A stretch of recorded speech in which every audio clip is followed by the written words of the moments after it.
ஊடக பலமில்லை, பணபலமில்லை, எதுவும் இல்லை. இன்னும் உறுதியாக நிற்கிறானே, அந்த லட்சியம் என்கிற தணல் அணையாக இருக்கிற காரணத்தால் அவன் கரத்திலே இருப்பது இந்த வாழ், லட்சியம் என்கின்ற போர்வாள். என்னை காத்து நிற்பது என் நேர்மை என்கிற கவசம், என் நாணயம் என்கிற கவசம், என் அரசியல் ஒழுக்கம் என்ற கவசம். இதை உடைக்க முடியாது.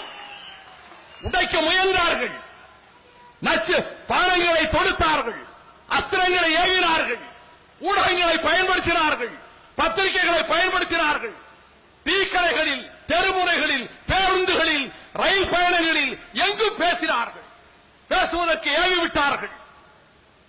என் தொண்டன் வேதனையிலே துடித்தான். அவன் தலைகவிழக் கூடாது என்பதற்காகவே வாழ்கிறவன் நான். என் தொண்டன் வாழ்வில் தலைகவிழக் கூடாது. வைகோ என்று சொன்னால் அவன் நிமிர்ந்து நிற்க வேண்டும், காரனை தூக்கிவிட்டுக் கொண்டு நிற்க வேண்டும். அவன் தலைகவிழக் கூடாது.